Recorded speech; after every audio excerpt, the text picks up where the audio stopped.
We have today a very special event because our speakers, honestly, are two of the bravest and wisest people active in this field of moderation, counter-radicalization, trying to counter what some people see as a wave or a new wave of extremism in the region that we're also concerned with, and beyond the region, in Europe and even in some cases here in the United States, of violent extremism symbolized, but not limited to, the rise of Daesh or ISIS or ISIL. And we're very fortunate, I think, to have with us today two people that I know well for a number of years who are on the front lines, as the invitation said, of trying to counter this new threat, a threat that is as much or more to Muslims around the world and here in the United States as it is to anyone else. And I want to just say a few very brief words about my two friends and colleagues here on the podium before I turn the floor over to them.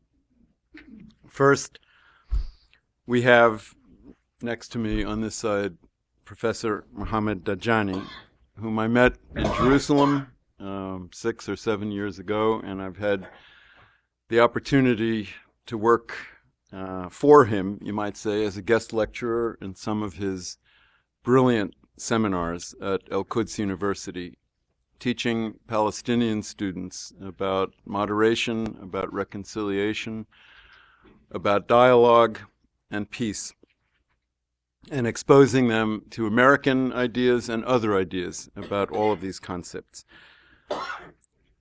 I want to show you the most recent publication by Dr. Dajani in cooperation with other members of his family. He has produced just a few weeks ago this book, which I found really, really engrossing and important as I was snowed in Jerusalem and Ramallah last week. I felt very happy to have this with me to keep me company and read about, literally from A to Z, Islamic terms explained and presented in English, but also with the original Arabic verses from the Quran and other sources, giving us an idea about the traditional interpretation, the authoritative interpretation of Islam, rather than the extreme, perverted interpretation of Islam that is, as I say, symbolized by Daesh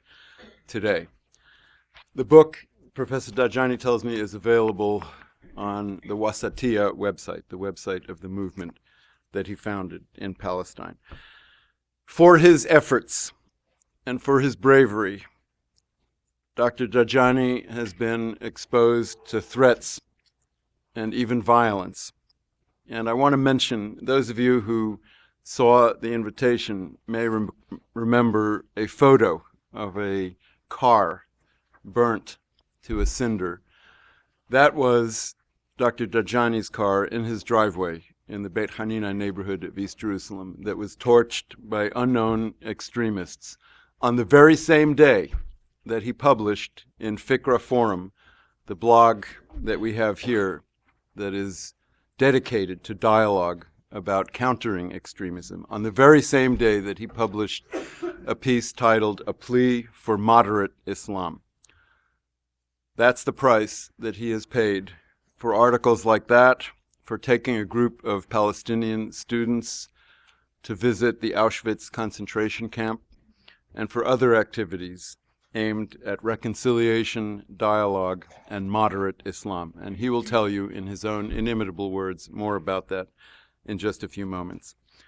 By way of introduction, on this side is Zainab al-Suwaij, another brave and wise activist in the same cause, whom I had the good fortune to meet in Baghdad, of all places, in 2003, when the State Department sent me there just a few months after U.S.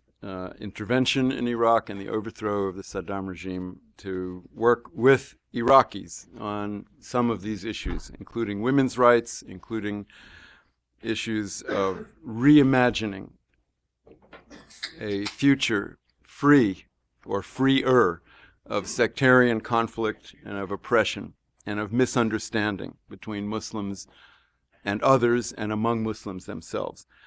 It was on behalf of all of that that Zainab was working in Iraq as an extension of the work that she started here in the United States soon after 9/11 by co-founding the American Islamic Congress and starting over a decade of work on college campuses, in youth centers, in the United States, in the Middle East, and beyond, trying to bring this message of moderation to the new generations of Americans of all faiths and of people in the Middle East, Shia, Sunni, and others, non-Muslims alike. And so it is really with a sense of honor and gratitude that I want to thank our two panelists, and I want to thank all of you for coming to hear about their work today. With that, I'm going to turn the floor over first to Professor Mohammed Dajani from Jerusalem, who will tell you about his work and his experiences with the Wasatiyya movement that he founded. Dr. Dajani.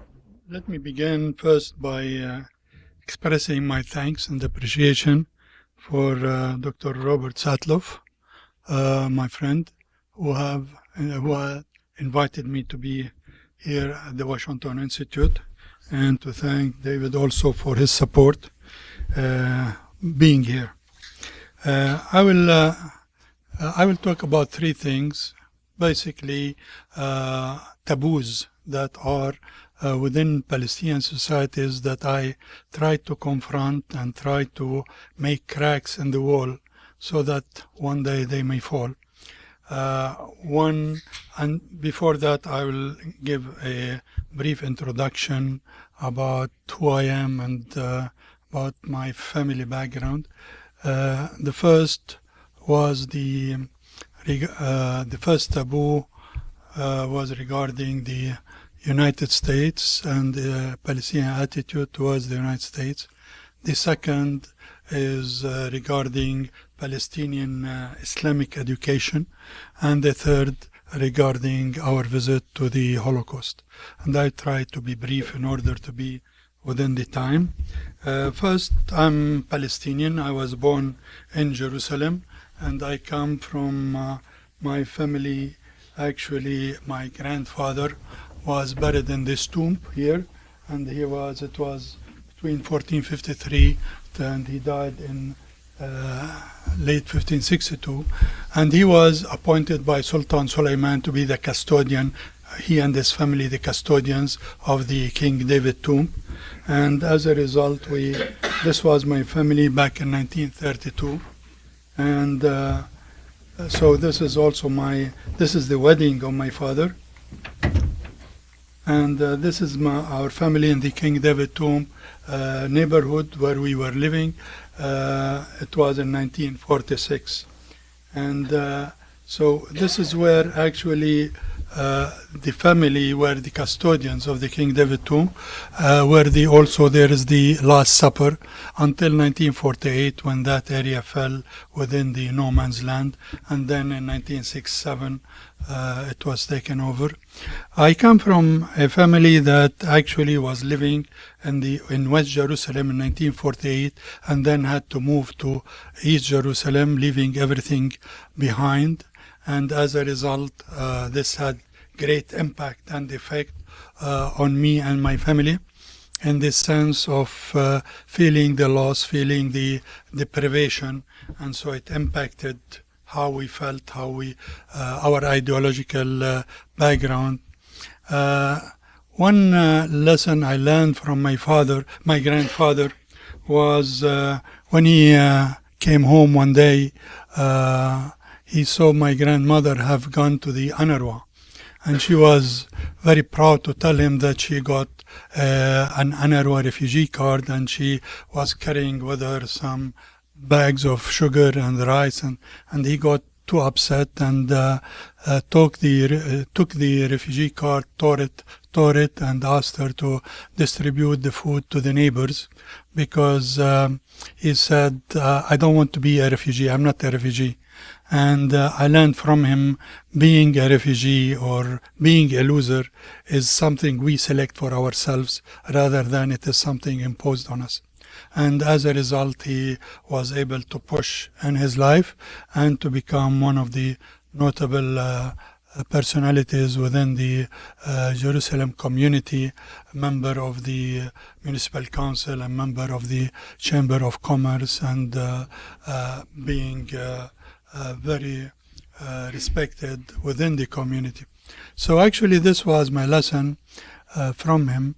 And then I went to the American University of Beirut in 1964 and I joined the Arab nationalist movement, which was a secret movement to overthrow Arab reactionary regimes in order to liberate Palestine. And then in 1967 we realized that the Arabs won't do the job for us, so I joined Fatah in order to do the job ourselves to liberate Palestine. And to me at that time the world was black and white, right and wrong. I was right, everybody else was wrong, and it was a very simple equation, and we wanted to do a correction to liberate and not only Palestine but also we supported the revolutionary movements. Between 67 and 75 I was very active, and this is a yearbook from the American University of Beirut in 1972. I was elected president of the Student Council, and so we were trying to take over the administration, so basically to make students become more vocal. In 1975 I decided to divorce politics and to marry the academia, and so I left the United States, which was my my refuge, because at that time my life was threatened, and it was not threatened by my enemy but rather by my colleagues because of my vocal voice regarding corruption, regarding personality, leadership, and a lot of the things that I was idealist and then saw the reality. So it was a big gap. And so as a result, I decided to move out. My brother convinced me to come to the United States, and I came for 10 days and then stayed here for 10 years. And this way, and during that process, I accumulated an MA from Eastern Michigan, a PhD from University of South Carolina, and a PhD from the University of Texas at Austin. And eventually King Hussein gave me a pardon and returned to Jordan. In 1993, my father succeeded in getting me a family reunion to go back to Jerusalem, which I was denied between 67 to 93. And it was my first confrontation with my perceived enemy. And at that time, it was very difficult emotionally for me to go back to Jerusalem after all this time and see it under occupation as I saw it, and to see that, in that sense, to see the triumph of my enemy over everything I believed in. And as a result, for a while I kept away. Then my father, who had cancer, used to take me with him to the Ain Karim hospital. And then I expected that he would be treated as an Arab, as a Muslim, as a Palestinian. And so, to my surprise, I found out that he was treated like a patient. And so this awakened my eyes to the humanity in the other. And as a result, it helped change some of my attitude towards the other. However, it was also my father died in 1995, and then I had another experience with my mother, who after a few years wanted us to take her to the sea, to walk on the sea, and we did. And then it was a Friday afternoon, and so there she had an asthma attack, and her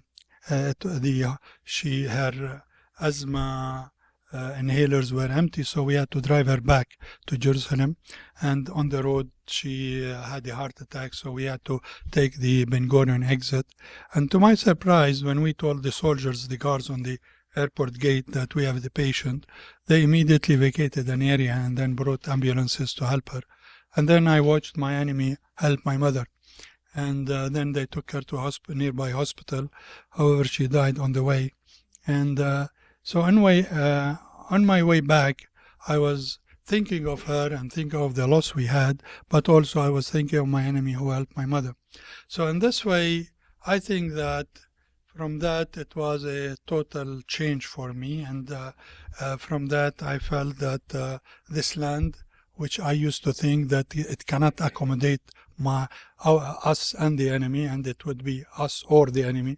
And so I felt now the enemy is not an enemy, is a partner, and that now this land should accommodate both of us. And as a result, it was a very big shift in my attitude. In 1990, I actually went back to Jordan and then back to Palestine in 1995. I worked with the Palestinian Authority in the beginning to set up I was in charge of Chief Technical Advisor for the UNDP, setting up for the Palestinian Authority the organizational structure and the ministries. And then my first taboo was when I started the American Studies at Al-Quds University. And I started it because I saw that the Palestinians extremely have total ignorance about the United States. They don't know the culture, they don't know the people, they don't know the civilization, and every time you talk to someone, they say they are barbarians, they don't have any civilization, they usurp the country, they killed Indian, they did this, they did that, without understanding the historical background. And so I decided to start an MA program at the Al-Quds University that will build bridges of understanding between both people. And then I was accused of setting up Palestinian students to be recruited by the CIA, and was totally attacked from that perspective. And then one of our visitor guests to the American study was a senator called Barack Obama, and it was back in 2006. And actually, people asked me if at that time I knew that he would be running for president, and my response that if I would have taken more pictures with him. And so basically that was my first taboo. My second taboo was in 2006. In 2006, I was the Palestinian, there was a general elections, and Hamas was elected in January. And so people, I supported the elections of Hamas being elected, though I did not vote, because I felt that this will be a multi-party system. And Hamas at that time ran on the slogan of change, honesty, accountability, transparency, which eventually did not turn out to be true. So many Palestinians were also dismayed. And so in late 2006, I was standing on the balcony of my office overseeing an Israeli checkpoint. And at that, it was a Friday morning, and it was Ramadan. And so many people wanted to go to Jerusalem to pray, were pressing on the checkpoint. There were more than 1,000, and the Israelis were pushing them back because they didn't have permits. And so I imagined that there will be, and they were throwing at them tear gas, and there was nearly a confrontation between them. And I thought that there will be killing, martyrs, and but however, in few minutes, after a while, I noticed things cooled down, and it seems there was an agreement that was made between the soldiers and the people, where the soldiers brought buses and they took the IDs of the people, took them to pray to Jerusalem, and then the buses brought them back. So to me, that was a very revealing incident. Why? Because I thought that these people are not Hamas, they are not extremists, and they are moderate. Because Hamas would never have accepted to deal with the Israelis or to accept their offer. And so I thought they are moderates, but there is nobody to represent them. And that's how I started a movement. In January 1st, I published a book, and the movement was al-Wasatiyya. Al-Wasatiyya is a verb, is a word from the Quran, a verb which is in verse 143 of Al-Baqarah Surah, where actually Al-Baqarah Surah is 286 verses, and this verse comes exactly in the middle, and it says, and we have created you a moderate nation. كذلك جعلناكم أمة وسطا. And so I picked up that to be our slogan and started a movement. In the beginning we thought to make it a party. However, everybody was against the idea of another Islamic party and another party within the Palestinian. But we tried to actually to build a bridge between politics and religion. We did not want to be too religious, because we would have been viewed as fundamentalists, and Palestinians do not like fundamentalism. And when it was in the 50s and the 60s, a struggle between communism and the Muslim Brotherhood, Palestinians chose neither Muslim Brotherhood nor the communists. So everybody was telling us, don't do a party. So we changed it to make it a movement or an initiative. Basically, the idea was to help change the culture of people. Then I was very shocked to find out how Islam is being taught or portrayed within the Palestinians. If we look actually at Islam as a religion, we tend to find it multicultural, multi-ethnic, multi-religious, and basically we look at, for instance, here it's an open religion. Had your Lord pleased, he would have united all mankind, or he had made you one nation, or he had made you all of one religion.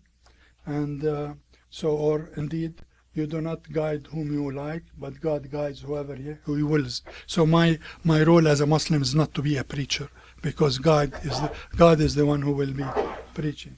So basically, the idea there is to have religion. But after a while, we tended to find that religion is totally taught to our children differently than the others. So basically, when the religion calls for religious freedom, the people are thinking that we have to kill the apostate, where people should not change their religion or leave Islam, which is totally wrong. Here, for instance, and then we picked up this idea of the middle ground, and picked up all these verses from the Quran about the middle ground, and tried to teach them to make Palestinians go back to the Quran.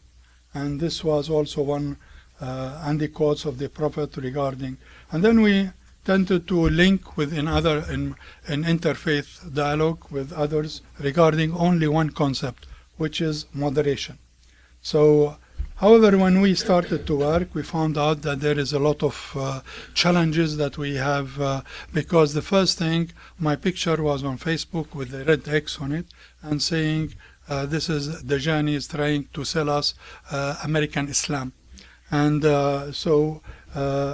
because this is what the Islam they were used to teach.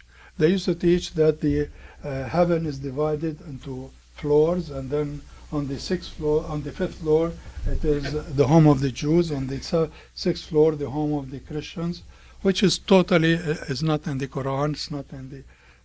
Also, in the Quran, it teaches a totally different thing. He has revealed to you the book with the truth confirming the scriptures which preceded, for he has already revealed the Torah and the Gospel for the guidance of men. So basically, we created you. And also, they took the verse, we created an ummatan wasata to interpret it to say wasat does not mean tolerance or acceptance or freedom, but rather that we are made between Jews who rejected Jesus and Christians who made their prophet God. And so a lot of that goes also regarding the apostate, killing the apostate. Actually, the Quran does not tell us to kill apostate. It says, whoever invokes besides God another deity for which he has no proof, then his account is only with the Lord. So his account is with God. It's not my position to judge him and kill him, which was what happened in Libya with the ISIS people. So also when you look at the Quran and sees how it views the Christians, it's totally different than what our children are being taught in that. And also, okay, I have difference between, if I have a difference between me and the Jew or me and the Christian, it is not my role to judge them, because the Quran says that God will judge between you concerning that in which you used to differ. So basically it's not for me to judge the other. And so there are many verses in the Quran that talks about that. Also in the Fatiha, when it says guide us to the straight path, the path of those whom you have blessed, which means blessed the pious, not those who incurred your wrath, which means the non-believers, nor the astray, which means the hypocrites. Basically it became that the God blessed the Muslims, the God is angry with the Jews, and the Christians are the ones who are gone astray. So actually you tend to find this is the Quran, and then they put it down there that to describe that, and that's the Quran that's being funded by Saudi Arabia in order to be published and distributed within the mosques and for the people. So basically, although for instance here this is a Muslim theologians who explain it totally different. It has nothing to do with Jews and Christians, because Islam came as a message to humanity. And so it did not come to replace or to clash with Judaism and Christianity. This is also another version by a Turkish thinker who also supports that view. So also the Quran says religion to God is Islam, where actually here, and there are many verses in the Quran that says don't die unless being a Muslim. So Palestinians are being taught that religion to God is Islam, that Islam is preferred by God. And so in this way, while actually Islam in Arabic means two things.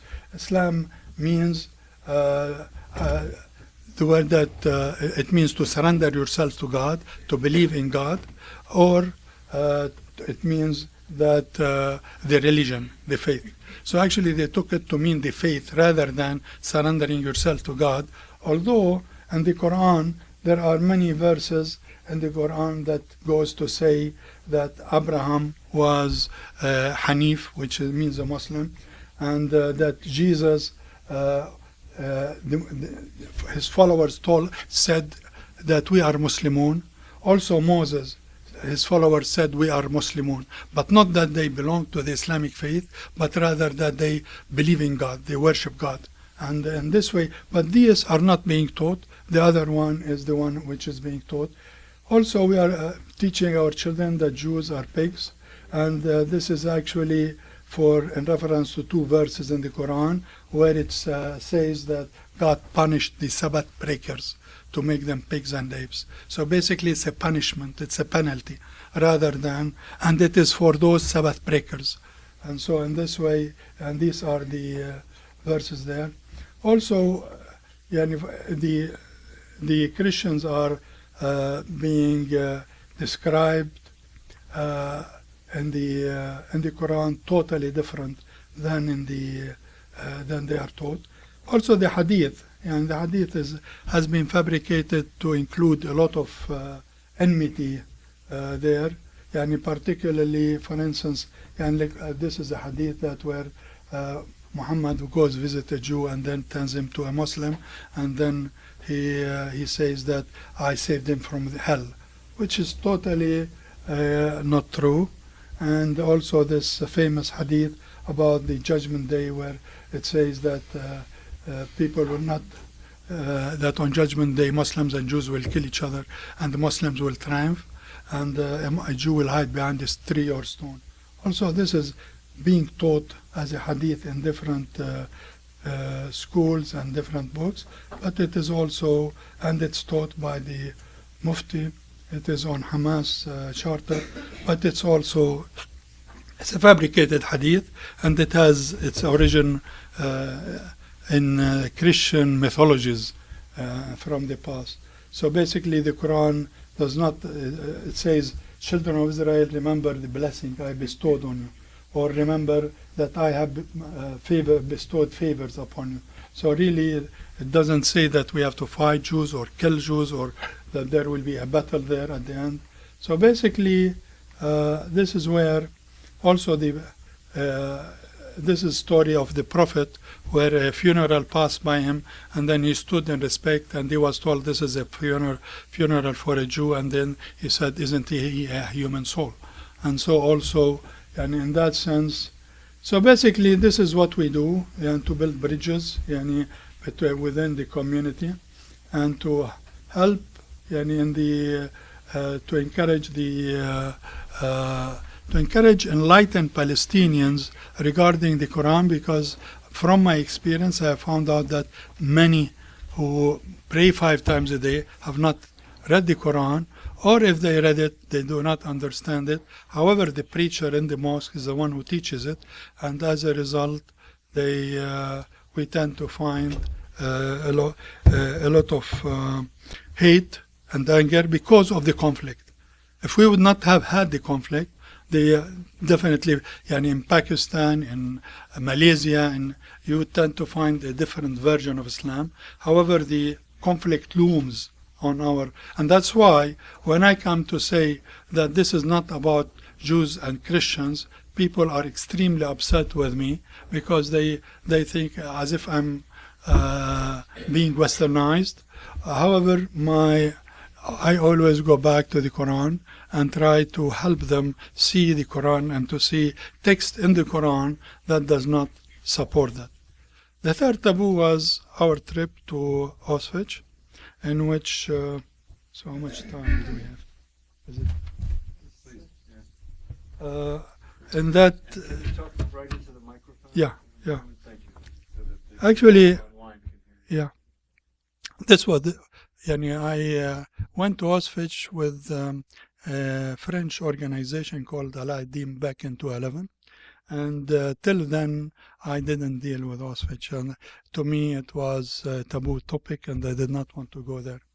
However, when I went personally there and became aware, so I thought that it will be it will be difficult for me to remain a bystander regarding this issue when my community, my society, my people deny that it happened, or when they want to argue that it did happen. It did not happen as is. It was not 6 million Jews. It was maybe 100,000, 50,000, whatever. And that it is exaggerated, and this is a Zionist plot. And that's why the sensitivity with the Nakba, because people link it to the Nakba and think of it as the cause. And also that it is a Zionist, the Zionist actually connected this issue with the Nazis in order to bring Jews to Palestine. So when you grow in that culture, and then you come and see, as you see in Auschwitz, you tend to find that you cannot stand silent regarding this issue, and you have to educate at least your students, people around you, about what happened. So I wrote with my friend Robert Satloff an article that was published in the New York Times, Why Should Palestinians Learn About the Holocaust? And then it was in English, so not many people read it, but whoever read it told me you should have written why Palestinians should learn about the Nakba, or why Israelis should learn about the Nakba and not the Holocaust. But its effect was not as much. So I decided we wrote a book, actually in Arabic, which was the first book that talks about the Holocaust. And then when our project with the Friedrich Schiller University, Tel Aviv University, and Ben Gurion University actually was funded, we decided to take Palestinian students to Auschwitz and to take Israeli students to a refugee camp so that each one will study about the agony and suffering of the other, and to see to what extent that will bring empathy and as a path for reconciliation. And as a result, we actually 70 students applied when we said that we would want to take students to Auschwitz. However, I received 3 weeks before we left, I received an email from the president of the university saying, I heard rumors that you are taking students to Auschwitz. I'd like you to explain to them very clearly that the university has nothing to do with this trip, and that it is on your personal capacity that you are doing it, or in the capacity of the organization you have founded. So my response was to him, that's exactly what I have done. I've let students know that this is not a university activity. When we went, we took 30 students. 3 could not make it. 1 because the Israelis would not allow them to cross. He was a Hamas, and the Israelis did not allow him to cross to Jordan to fly. And the other 2 were from Birzeit University, who were under pressure not to go. However, we went, and then when we came back, it was a huge uproar in which the media actually claimed that this trip was funded by Zionist organizations, and that the Tel Aviv University was sponsoring it. And as a result, huge criticism was I faced huge criticism and threats, to the extent that the president of the university called me in and said that I know from parties inside the university and outside the university that your life is threatened. I will appoint for you security when you are on campus, but outside campus you are on your own. And so to me, I said, I don't want your security, I would like your support. This is academic freedom, and I would like the support that you issue a statement that you support this activity as part of an educational trip to teach Palestinians about history. And so the university, instead of doing that, the university issued a statement saying they had nothing to do with the trip. And then the student council and the student bodies on campus started to demonstrate and to send threatening letters that I should not go back to the university. And the union for the syndicate fired me from its membership, although I was not a member. And in this way, there was a lot of incitement, whether in the social media and nobody wanted to listen. The reason for that is very simple, that in taking the Palestinian students to Auschwitz, I was challenging the collective narrative of the Palestinian. And so in this way, a lot of people became very antagonistic to it. I feel that it is very important that we have gone, and I feel that despite all this uproar, that we should go. I'm starting next October a PhD program on reconciliation with Friedrich Schiller University, in which we want to teach religious leaders about the other, in which we want to bring people religious leaders to study, because in Palestine and as well as in the Arab world, if you study Islam or religion, you don't study about the other. You don't study about Judaism. So that's what we want to do. And we want to teach also about reconciliation, which is also not part of the Arab or Palestinian curriculum. So basically, that's part of what we are doing. Why do we do that? We do that for our children, because we have inherited this conflict from our parents and grandparents, who actually, rather than working with the other, fought with the other. And now we need to work with the other in order to bring a better future for our children and grandchildren. So people tell me this is a one-man effort, but I say that one-man effort today will be a collective effort tomorrow. And if I can do what I have done so far as a person, then I'm sure that others will follow. And we have to pave the way for people to see the light and actually to break the cycle of fear. Because they have been intimidated to not to express their views, and I feel that if somebody could move ahead, and that they will follow, and then they will be able to break the cycle of hatred and enmity. Thank you very much. Thank you. Thank you. Thank you very much, Mohammed. I want to just say before I turn the floor over to my other good friend Zainab that first of all, you can read more about Mohammed and about his ideas and his work and his organization on the pages of Fikra Forum, where he has an article published this week, a follow-up to the plea for moderate Islam about what moderation in Islam has to do with the liberation of Palestine. And I think it is a very important piece, and I commend it to you. The end of occupation. Now, I want to also say that after having lost his position at Al-Quds University for the tragic reasons that Mohammed just described, we are proud to have him here at the Washington Institute through November through the generosity of one of our trustees, and Mohammed Dajani is now the Weston Visiting Fellow here at the Washington Institute for Near East Policy. With that, I will turn the floor over to Zainab al-Suwaij. Good afternoon, and thank you very much, David, for hosting us here. I would like to thank also the Washington Institute for hosting such a timely and important event.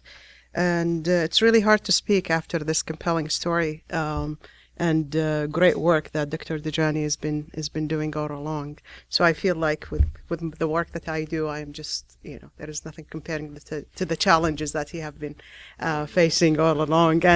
But challenge is a challenge, and we are living that.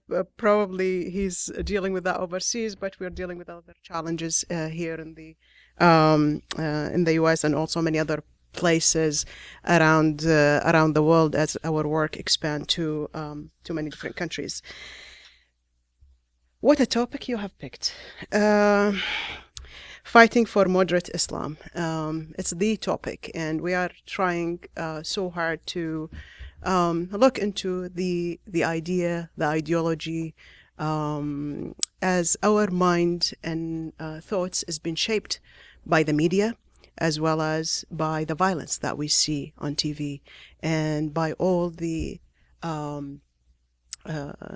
extremist groups and what they have been doing and the amount of violence and extremism within the Muslim community and against Muslims, against Islam, as well as against Western world and human in general.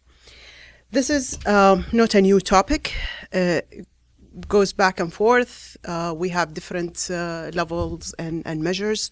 Sometimes we see the violence very obvious, just like what we are seeing now with ISIS and what they have been doing, and Qaeda before that, and in many other places.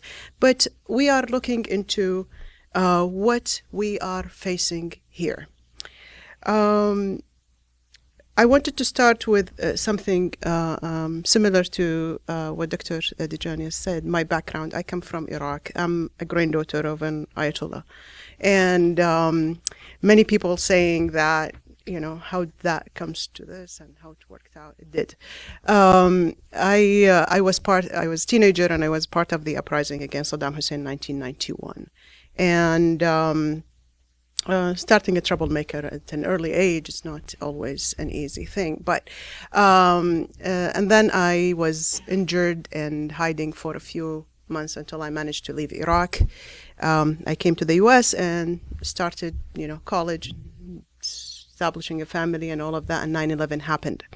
And that was a wake-up call for me, that the terror I left behind is not always back there. It's here right now. And we have to take an action. So I left I was teaching at Yale University, so I left the school. I said there are so many great people teaching, but I have to take another turn.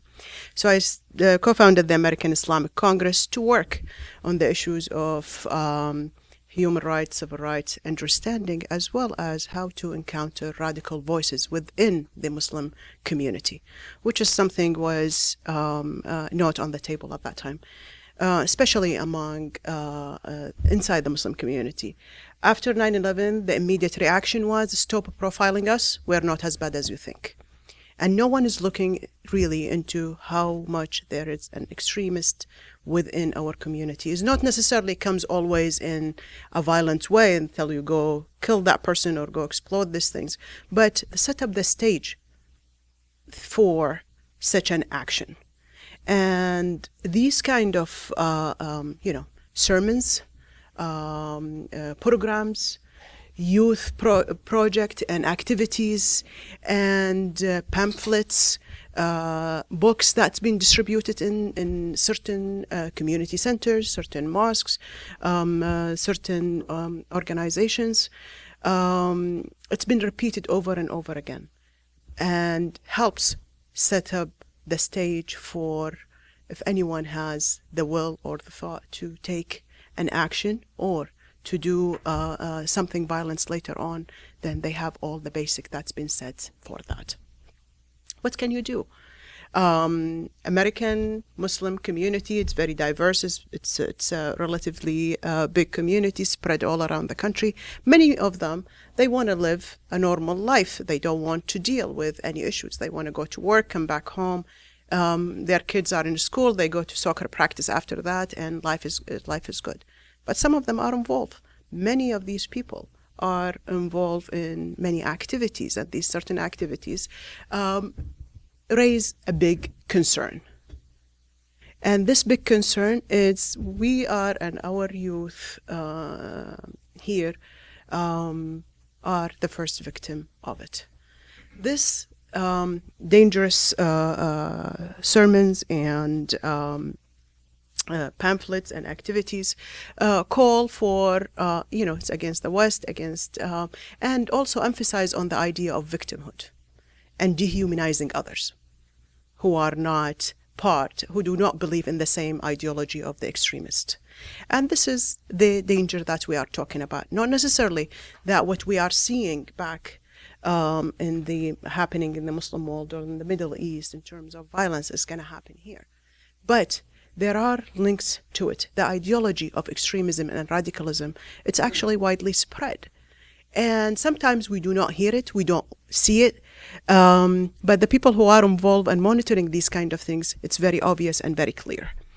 So, looking into these kind of sermons and literature that's been widely spread, what can we do as an American Muslims and American Muslim organizations? Many organizations do not see that as a threat. In fact, emphasize on that issue and attack anyone who wants to tell them, well, this is wrong.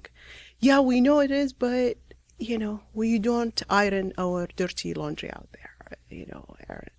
Just, we know some of these issues is happening, but it's not really that bad. We don't need to see it. We don't need to see our kids being shipped overseas to fight with ISIS and other groups to have a wake-up call.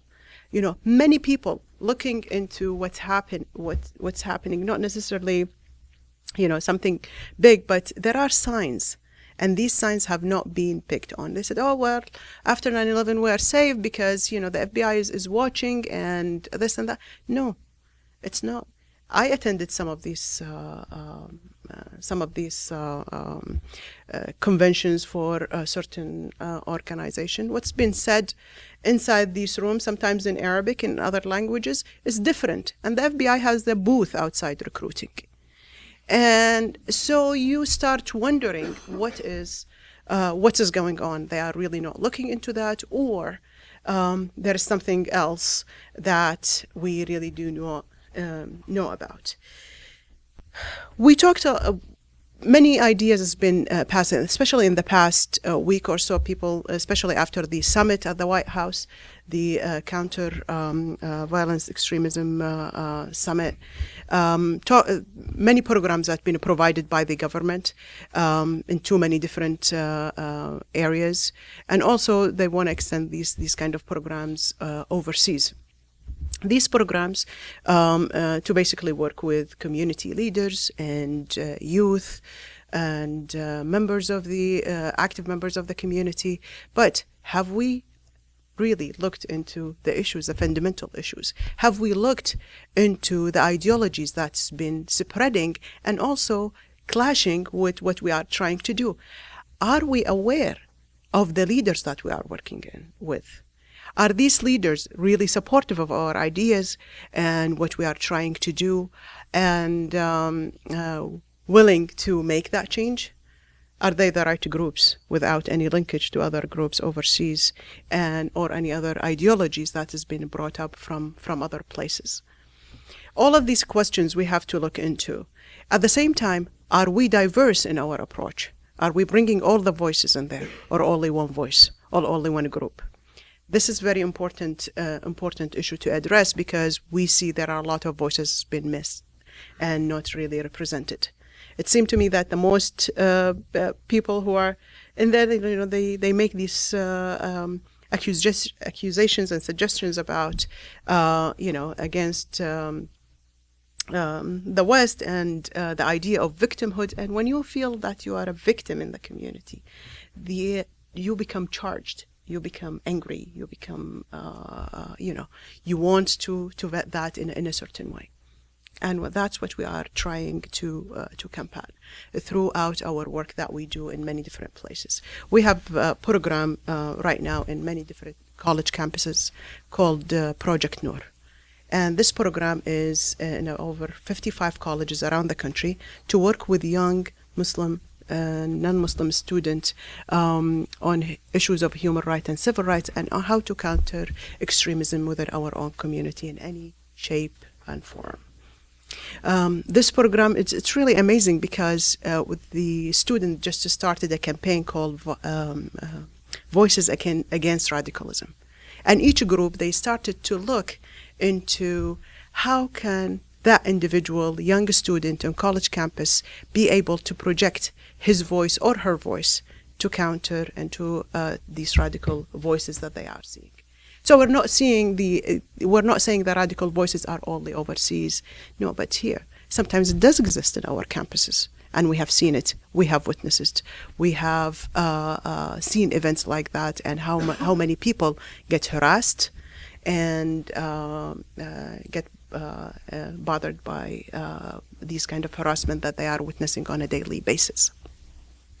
So this program and many other programs that we are dealing with them at the American Islamic Congress, and we try to project the voice of moderate Islam and how the idea of reform within Islam. Is this idea possible or not possible? Is it on the table or not? Reinterpretation of many things. Many people say, well, this is it. Islam is one, the Quran is one, the Hadith is one, and there is no change, and we cannot change it. This is, for me and for many other people who disagree with the first idea, it is possible. Everything is possible. There's always a way for reinterpretation and modernizing. And in fact, throughout the history of the Islamic history, many reinterpretation, many reform have happened. But these reforms, not necessarily, these reforms genuinely, they want to improve the society or change it. These reforms happen to serve certain political purposes, and came by the force of the government back then, or the sultan, or the caliphs. And so you see all of these original text, hadith, has been modified and changed and reformed to serve certain political purposes. And this is the exact thing that we are seeing right now in terms of what's happening with ISIS and many other groups, how they use the text and change it and modify it the way they wish. And so at this point, we see, it's flexible. There is a way to change. So why don't we change it to improve the society, not the opposite? When you talk about if everyone gets so angry, no, that cannot happen. It's impossible. It is one thing. It's been, created, or it's been written 1400 years ago, or maybe more, and we cannot change it. Then how did it change in many different eras? Started from the caliphs after the prophets died, and also the Umayyad period, the Abbasid period, all of this period up until the Ottoman Empire, and after that to the change that happened, for example, in Saudi Arabia law, or in Iran, or in Saddam Hussein, for example. After that, changed a lot because to serve his purposes and legitimize many of his actions. It's all under the umbrella of Islamic law and the Sharia and all of the cultural and religious practices. And also up to recently, we seen the call for reform by President Sisi in Egypt. This is the most recent one. So the question is, are these reforms genuine to help the community emerge from the violence, radical ideologies, and extremism, or actually to take it to other direction, or to serve certain political agendas that we see in the region and spreading to the Western world outside the Muslim world. And if we think here we are all okay, we are in a safer place, I'm sorry to say, I wish we are, but if you have such an radical ideologies being spread, we are not in a safe place, because it's spreading like a cancer quietly in the community, and many people are paying the price. We need to be aware of the situation that we are seeing, and how can we combat these kind of actions and ideas that we see every single day. This is certainly part of the work that we are doing at the American Islamic Congress, and also it's not only us, but many other people, such as Dr. Dajani is doing, and we are trying to spread the word of moderation, understanding, coexisting, and how could we reform and use our religion in a peaceful way, and not listening to the people who hijack the religion and use these verses or sentences that's been there in the Quran or the Hadith to serve their political agenda. The question is for us, for you, for all of us, how can we unite to work against these radical movements, against the ideology that's been spread, the ideas of individuals doing certain acts here, violence action, or trying to explode the place, or trying to kill other people. This is not a lone wolf idea. There is a base for it. There is background music that this person has heard. There is the idea of victimhood has been spread. And that's what we are trying to emerge from. We are here in the country, especially after what happened with the 3 Muslim students that they've been killed a few weeks ago. Many Muslims, they raised the question, we are not in a safe place. I get asked this question this past weekend. Are we in a safe place? Yes, we are. The safe place that's been protected by rule of law, and we have our rights, and we can take an action if we sense any kind of racism or threat. But the real danger that we are seeing is the spread of the radical ideologies, the spread of these messages around, the spread of that fear itself. Incidents happened, and in many different places. There are so many people got shot in college campuses by a crazy person. I always get asked the question, you're living in America, you're wearing a headscarf. How is that working for you? It's been 24 years, so I'm still here. And, these, unless the Muslim communities take that action, and Muslim individuals and leaders take the responsibility of leaving the idea of victimhood, the idea of dehumanizing others, the idea of being, there is a war against Islam and Muslims behind. If they don't leave these ideas, we're not going to emerge. This reform will not happen. And I hope, to end on a good note, because there are a lot of good work, there are a lot of good efforts that's been happening all around to combat these radical ideologies, and we're still here. We're going to keep, the fight, and we are. I'm optimistic that the change will happen. It's not going to happen overnight, but it will happen soon. Thank you. Thank you very much, Zainab, for another really compelling story. I want to take the prerogative of the chair and ask you, Zainab, the first question before I open up the floor to the audience. And you were at the White House summit last week on countering violent extremism. Mm-hmm. Is there any impression or reaction that you want to share with us about what happened there, what the next steps should be, what was perhaps missing, or what was really good about it? The White House summit last week was very interesting. There are many. First of all, I wanted to. I think the idea of addressing it as counter-violence extremism was interesting, because I thought the name should be, countering radical Islamism, because this is Islamist extremism, because this is concerning us also as Muslims. I think it's very important to say these things, because, Muslims and Islam, the religion, are the first victim of these radical Islamist movement that we see around the world. So I was hoping that it's been addressed in that matter, or in that forum. There are several programs that have been talked about, that the government is taking an action in many different cities.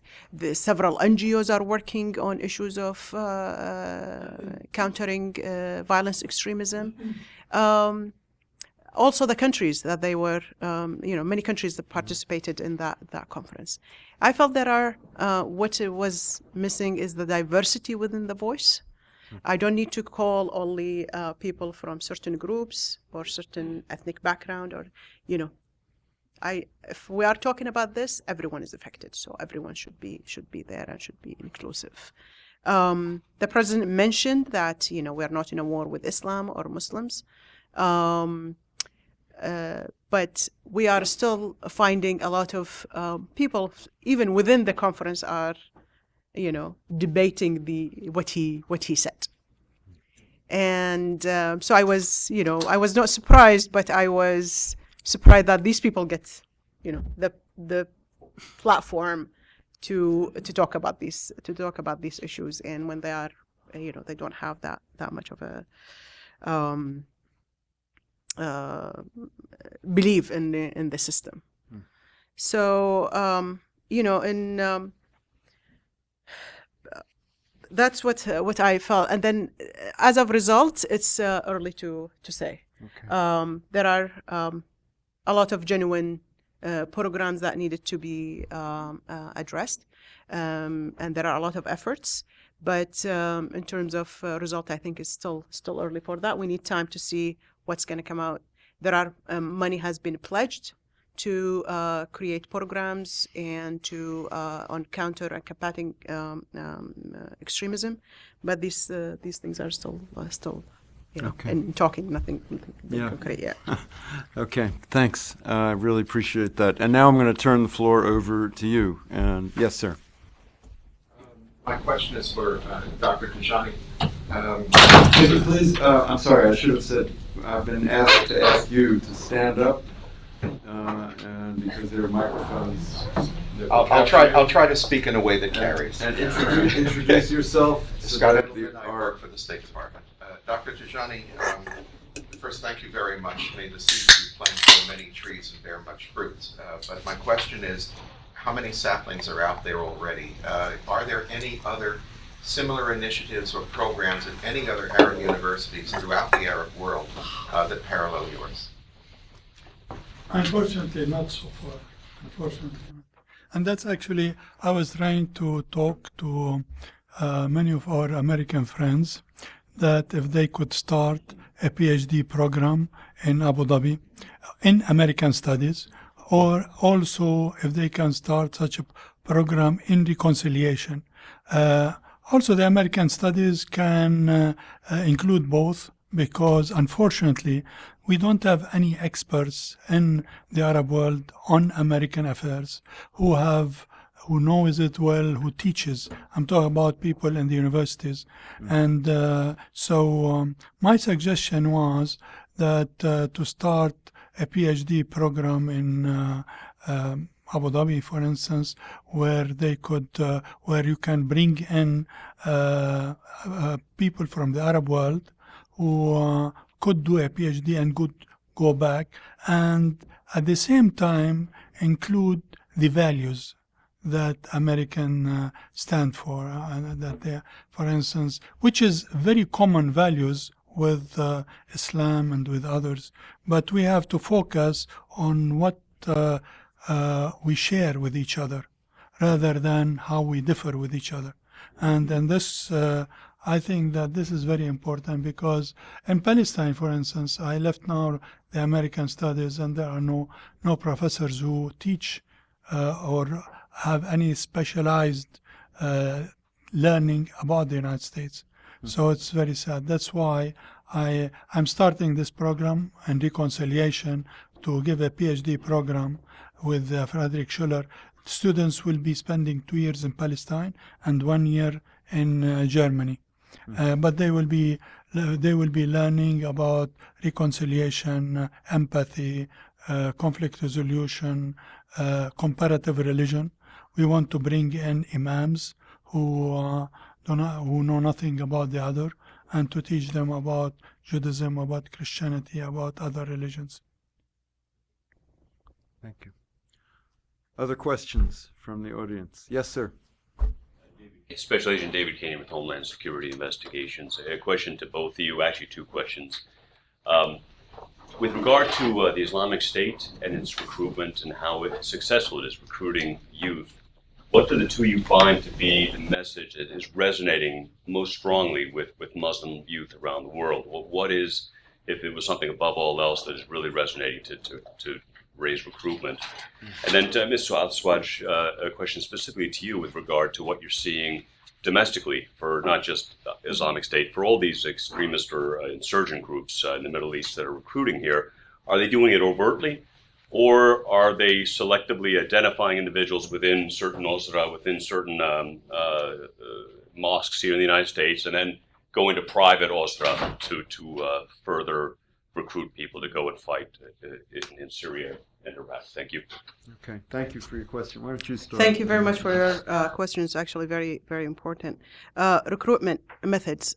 This is not a new method. Social media now is the big hit, and it's very easy. You can, kids are surfing the net and getting these messages through the internet. And not necessarily every kid that surf the net is going to be, a target, but at least the idea has been there. Maybe there are some vulnerable young people who take this into consideration and resonate, and they would be recruited, taken, and shipped. I give you an example. I myself, a few weeks ago, I get an email from someone I don't know who he is on Facebook, sending me a sermon of a radical imam. Now, I'm aware of the situation, but if this is my son, or the neighbor's daughter, or someone else who are feeling, and, the ideas of being victim, being discriminated against, being this and that, it's in there. They start, acting upon these things. So social media is a big factor. Also, person-to-person type of recruitment. It's also very common. Incidents that we have seen in some community centers, such as in Minnesota, or in college campuses, in certain campuses, there are a couple of incidents. These people are being recruited by words, and they see, the student or the person is having a problem, whether it's a family issues or economic issues, or being bullied in school, or this or that, and they talk to him or her, and they've been easily buying into the ideology itself, and then within no time we see them being shipped. I just came back recently from Tunisia. I met with two young women who just came back from being with ISIS. They've been recruited, beautiful young ladies, 18, 21 years old, living their life in Tunisia, moderate, and they get recruited by two individuals. These two ladies went to Syria to help the refugees. And the minute they get there, they've been taken into a camp where they serve as sex slaves for all of these jihadists in there.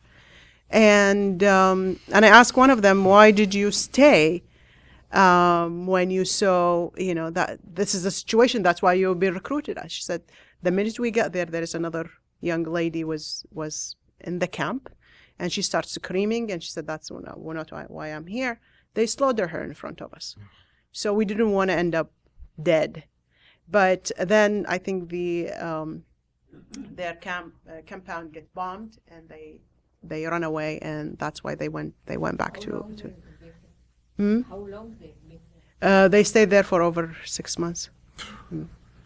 And so these are life stories that's happening. Is not something that we are not aware. The techniques and the places varies, and it depends on the individuals. But and as I said, the stage was set. The background of music is always there, to support this ideas. Not necessarily they tell you go and do these things, but also there is the motive that has been always fed into that. So when we talk about radical Islamist extremists, we're talking about protecting Muslim community. We're talking about protecting Islam. And this is the dilemma that we are seeing. This is the challenge that we are facing on every single day. So when we want to address it, I would like it to be addressed in that form. Thank you. Mohammed, do you want to add something Actually, to that? yesterday when I was watching this Facebook, and I saw that ISIL was burning books, it reminded me of a story that happened back in 1948. When the Jewish quarter fell, the Jewish thinker Martin Popper was hidden by our family for fear of his life, and then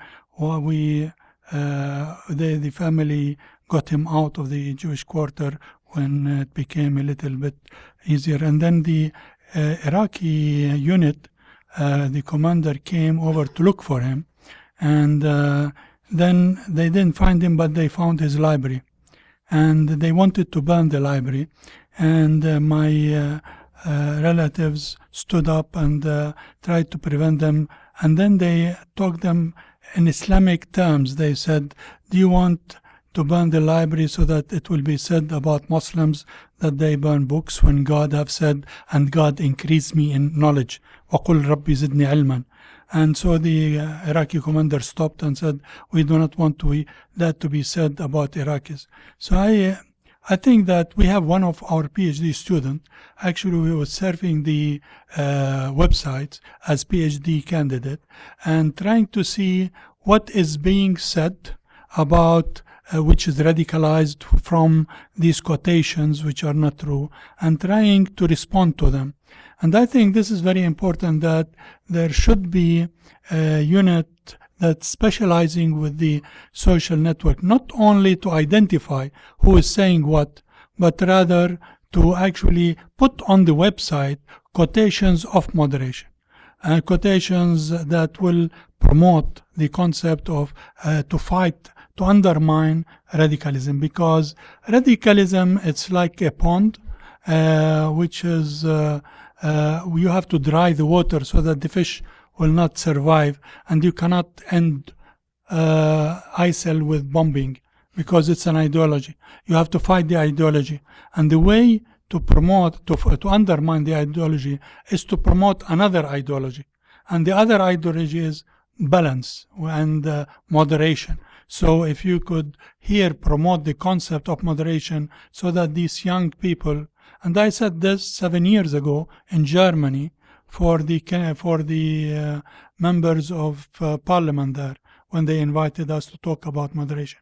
I said, look, you have to give another version of Islam to the young Muslims in Europe in order for them not to be eluded by bin Laden and others. At the same time, I think, like what has been mentioned, those who are coming back, don't rehabilitate them, and they don't need rehabilitation. They don't treat them as patients. They are not sick. These people went there for idealism, found the reality, and came back. So embrace them, and don't treat them as criminals. Don't put them in jails. And so, on the contrary, they have a story to tell. Let them tell the story so that others could hear that story, and in this way to undermine the message of ISIL. I think we have to have an embracing policy rather than a bunker policy in this way. Thank you. Ham, yeah. Well, I just have a question. I would like Zainab to reconcile something for me, and that is, we accept what Dr. Dajani said, that inherently Islam is non-violent religion and it's modern religion. I appreciate that. Then help me understand the narrative that is out there that is either propagated by the Brotherhood or by Wahhabism. Wahhabism is, like let's say, Saudi Arabia and Qatar, both are our allies in this country. So they put out the narrative and then they are part of the campaign against ISIS. So help me understand this. Thank you. What That's an an easy easy one. question. I was hoping you helping me to understand that. The Washington Institute spends many hours trying to understand it too, but let's hear what you have to say. It is not an easy situation, as we all know, because of the interest and we're so-called allies. The ideology actually by both, it's not only the Brotherhood and not only the Wahhabism, Salafi extremists, because the combination of the two, it's a disaster. And the combination of the two is not only Islam, is not only, it's not only religion we're dealing with. Politics. We're dealing with politics. And that's where things, go down the drain. So if we're, Muslims proud of our religious practice and religious heritage and Islam as a religion, this is totally separate.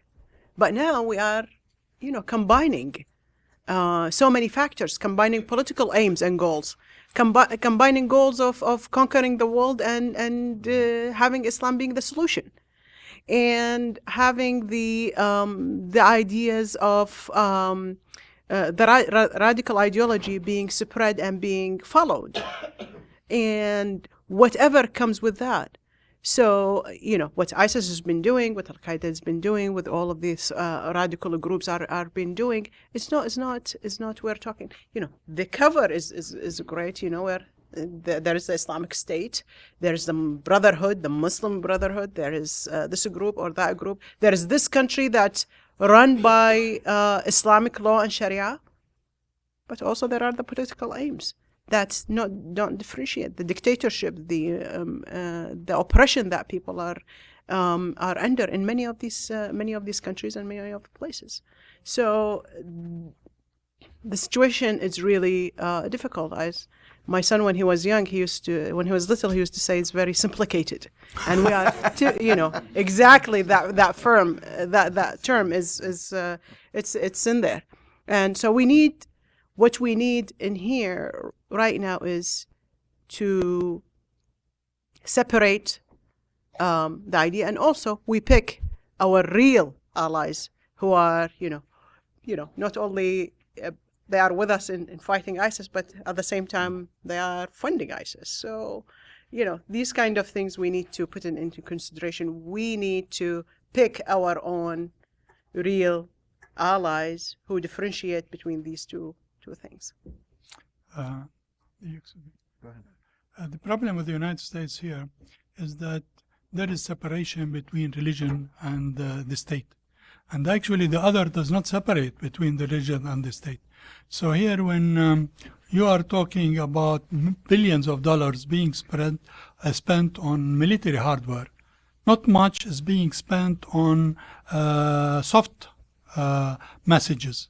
So basically here, I believe that if the United States could support within the civil societies people who are having soft messages countering the Wahhabis and others. And in this way, and you can do, look, Israel spent $4 billion in order to build a wall, in order to claim it will give it security, which it doesn't give it security at all.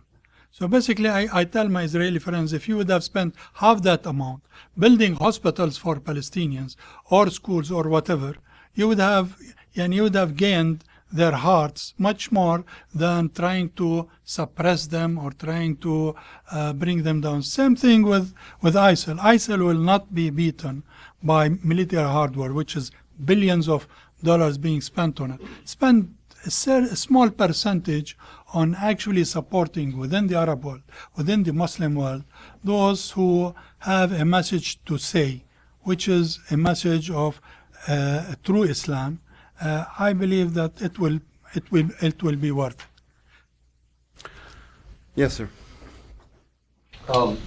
In regards, Sister Zainab, to what I understood you to say, I have a little bit of a hearing problem, so maybe I didn't hear you. But that here in America, where sometimes sermons are preached or there are pamphlets or messages that get out into the public, and particularly the young Muslim public, that could be insightful or lead people to be looking further into those messages. That's right.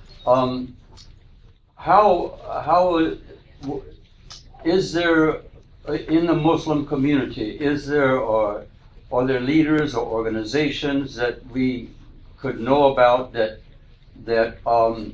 have as their mission to counter those messages that are coming from the pulpit or different places? Thank you. Is it to access it? Yeah, to counter that. In terms of, there is a specific program that has been there to monitor these kind of activities by any Muslim groups or community or individuals. I don't think there is. We get to hear it sometimes because we happen to be in the place, and these, and under freedom of press and speech and all of the freedoms that we have in this country, you cannot really stop these kind of pamphlets and sermons from being said. Certainly, a lot of things have changed. It's not as used to be very obvious before. Now the tone have changed. The words it's been picked carefully in terms of how to address it. As I said, they don't tell you to go and commit acts of violence or anything like that, but the ground is being set and the road is being paved that people can go in that direction. And you cannot say you're speaking your mind, you're in a sermon or in an event, and no one can tell you not to say that, and there is nothing that they can accuse you of. But sometimes behind doors there are conversation that's happened and issues that's been discussed, and this is considered very dangerous. And also there is that freedom of, of speech, and also the danger and that is surrounding us. Okay, thank you. We have time. I want to give other people a chance, Mohammed, if you don't mind. So we have time for 2 quick questions. And yes, sir, and then Huda over here. Just stand up. Yeah. I'm Joe Montville, Foreign Service retired. I run a program called the Abrahamic Family Reunion. And I've been working a lot on the issue that Mohammed was talking about, how ideological and theological perversions take place. And the big gorilla in the room really is the issue that Zainab was referring to, the politics of our relationship with Saudi Arabia. I was really impressed by how many American officials were flown over to honor, to recognize and mourn the death of King Abdullah. But the fact is that in the peninsula and in the Gulf, there has been tremendous dispersal of very, very primitive Wahhabi ideology, and it's part of the bargain between the al-Saud and the. So that we have to deal with it directly. Now, Mohammed said one thing about dealing with the theology. I have a colleague, Yahya Michaud, who teaches Islamic studies at Hartford Theological Seminary, who's a specialist in Ibn Taymiyyah, who was used to justify, through massive misinterpretation, the violence that ISIS represents. He was brought over to the UK by the British Ministry of Justice to speak with prisoners, Muslim prisoners, about the mistakes of the interpretation of the Taymiyyah. At first, he said they were in a state of shock. I wouldn't believe what he was telling them, that they got it all wrong. And then when 1 or 2 brave prisoners said, I'm confused now, I'm puzzled. I don't know what to think. He had made a breakthrough conceptually by showing what the Quran really said. And for State Department, on state, Homeland Security, we have to immerse ourselves in some basic knowledge of what the Quran really says, and screw this separation of the separation clause, because that's a form of self-destruction, and and wrestle with it, and you'll see how much in common the 3 traditions, Judaism, Christianity, Islam, share, because the Muslim belief that there is one big book in the sky in heaven, and God sent 3 chapters: the Torah, the Gospels, and the Quran. Work on that. Forget the separation clause. People are dying. To hell with the lawyers. Okay, I'm going to take the last question. Goes to Huda. Okay, please stand up so that we can all hear you. My name is Huda Rafael, and actually, my question is about the media. I mean, there are, major kind of information feeder to people in the Middle East. I mean, there is the mosque, there's TV, and there's the internet. A lot of people don't, have internet because of poverty or because of socioeconomic situation. So TV and mosque probably are the major roles kind of player in recruitment or tolerance, both aspects. So my question is, I've seen it in Algeria, I've seen it in Cairo, I've seen it in Iraq. There is always a dish that's receiving in any apartment, in any house. If there is any kind of collaboration, between people like you guys and the Media Institute in the Middle East. One of the stories you told about these 2 girls who came back, there was one of the TV station, Al-An TV station, how broadcasted a story about someone who also went from Tunis, was recruited because of poverty, went there to Syria, saw all the killing, got traumatized, came back, and actually the person who hired him in Tunis to work for him decided to bring him to that TV station to be interviewed. Of course, we couldn't see the face or whatever, to talk about his experience. And in a way, that was kind of, I felt it was an anti-recruitment campaign. And can we really work with this TV station? There was another thing that was on the Egyptian TV that was, I was actually, surprised with, that it was a program run by Saad Yunus about actually Jews existed in Egypt and their role in Egypt, which just kind of broadcast this few months ago. That kind of was an eye-opener for me, that there are actually media that are trying to do that. But here, guys, you as organization are as thinkers, or even us as government in the US, are we kind of trying to feed into that? Okay, I'm going to give each of you a minute to answer that question. We're not radical enough to be on TV. We don't make the news. No, I'm just kidding.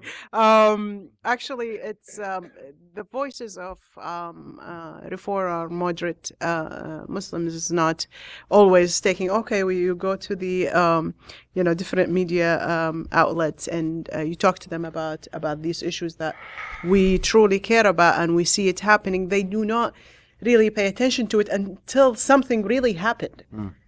And okay, let's say an event happened by ISIS or by other groups, and they go and call of the people they share the similar ideology with these groups. Right. They do not get the other opinions of. That's why I told you the voice of the diverse Muslim groups is missing there.